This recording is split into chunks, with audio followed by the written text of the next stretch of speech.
What's going on, guys? I'm Tyler, and I'm here to let you know that Howard is no perfect movie.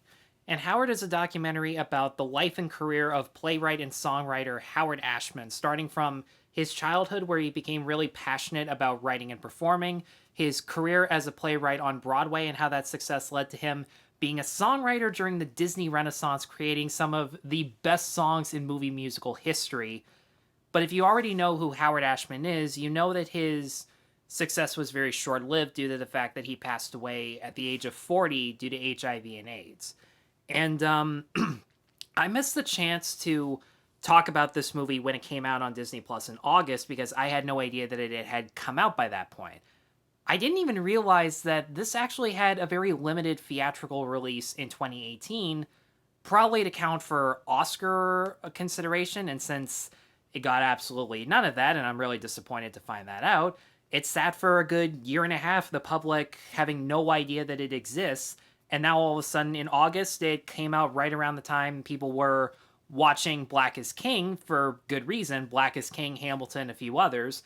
So for all those reasons, I'm counting this as a 2020 movie just based on all of those extra details. And considering I learned a great deal about him and his career with Disney during my Disney binge once I got around to Little Mermaid, Beauty and the Beast, and Aladdin, which unfortunately were the only three movies that he got to work on, I got really excited to check out this documentary, especially because it's directed by Don Hahn or Don Han. I have no idea how to pronounce it. He was a big time producer at Disney during Beauty and the Beast and Lion King, which is very ironic considering Beauty and the Beast was Ashman's last movie to work on when he was alive. Now, I will say this, if you go into this movie just expecting it to cover his Disney career and nothing else, and expecting to see much more behind the scenes archival footage of how those movies got made, you're going to be a little disappointed because this is a documentary about him as a person from birth to death. And considering he spent most of his career writing for musical theater as opposed to film, it covers most of his theater background and how those collaborations not only led to him refining his skills as a songwriter, not only led to his career at Disney, but also led to a lot of personal and professional setbacks that didn't really have much to do with his tragic passing. There are certain Broadway shows that he worked on that most of us have never heard of for a variety of reasons.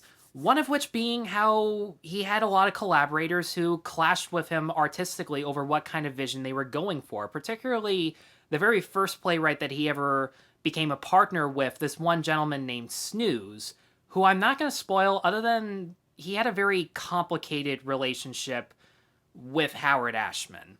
Hell, in the interview that he gives, Jeff Katzenberg openly admits how certain Disney executives didn't really like Ashman's long creative process and were kind of envious over how much control he had over the musical aspects of the movie. And considering he was a producer of Little Mermaid, just the amount of influence and power that he had over the movie and how they thought that his process was fucking up the overall finished product. He accidentally found a file in a copy machine that said that people were looking to fire him.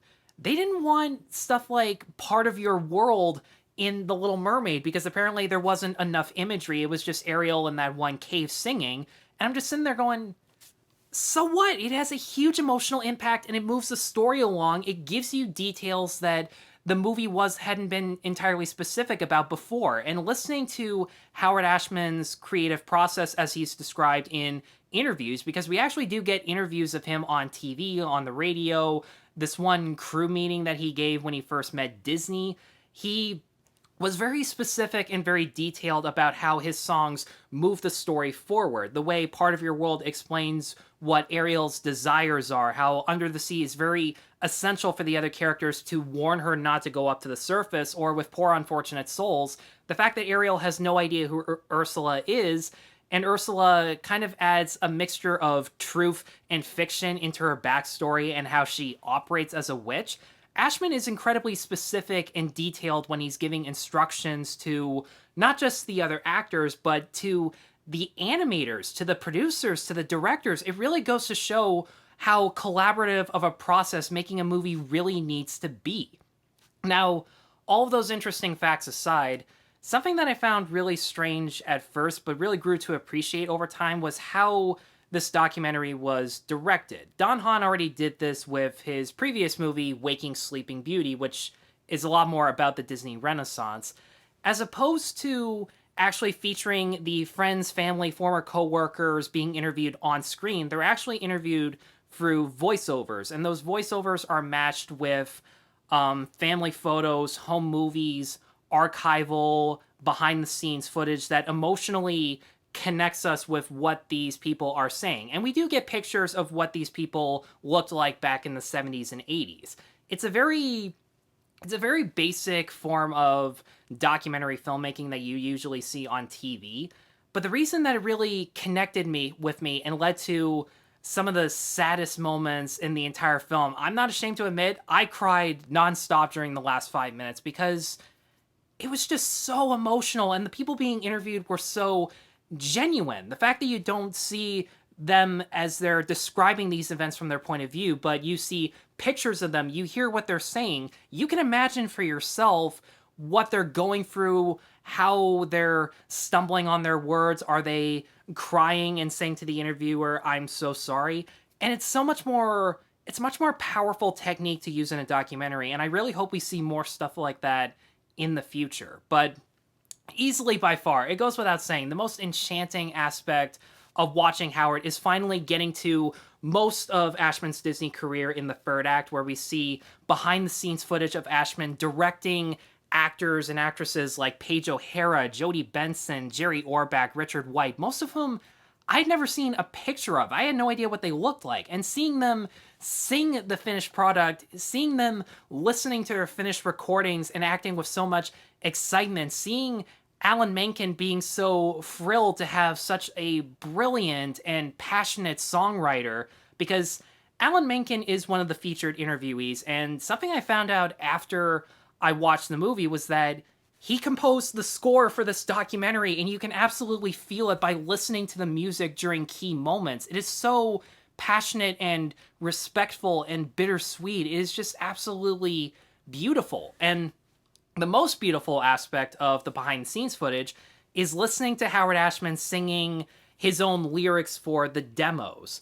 I'm not going to spoil what song it is, but at the very end of the movie, you do actually hear him sing over the credits. You see how many songs are featured over the course of the movie. In fact, during some of the musicals that we've never heard of, we actually see the lyrics on screen combined with a recording of the performance, and you just sit there and you go, wow, even back then, dude had very similar beats, similar melodies. There are a couple songs that actually do kind of sound like Part of Your World in a bit of a copycat way, in a bit of a recycled way, but the magic, the talented performance, that was all still there, and it was absolutely beautiful. And I never get this excited over a documentary, but this is one of the workers at Disney that I think had the most amount of influence. And even though my big problem with the movie is that it does really do take a long time to get to the career aspects that we want to see the most. And considering this is a Disney Plus movie, you would expect we'd get a little bit more of his creative process working with Disney and a little more insight into what the conflicts were and how he really, well, they do explain how he brought things back up, because the animation department at that point wasn't on the Disney lot. It was next to a bowling alley. So that really goes to show how much influence he had. And even though you don't see much of his Disney career, that actually adds to the emotional punch of watching the documentary, because you feel how short-lived his success was, but you still feel the amount of influence, the amount of imagination, and just how much he contributed to Disney lifting itself up possibly forever. And I can only imagine what Disney Animation might have been like had he still be alive at this point, because he wasn't an animator, he didn't know how to draw, he wasn't even a musician because he couldn't play an instrument. But just through his songwriting, I can only imagine that Disney Animation right now would be as strong as it were back then. We might still have 2D animated movies for all I care. One thing I will say for sure is that Howard Ashman gave a mermaid her voice and a beast his soul. Those are Disney's words, paying tribute to him after his passing. We do see a little bit of the aftermath, and Howard is just such a beautifully bittersweet documentary, and Howard Ashman was one of the best things that ever happened to Disney. If you have Disney Plus, please check out this documentary. It is more than worth your time. And for all those reasons, I'm going to give Howard a 4.5 out of 5. Thank you as always for watching. If you have already seen Howard, let me know in the comments below what you thought of it. Be sure to stay tuned for more reviews, and be sure to like and subscribe. Take care.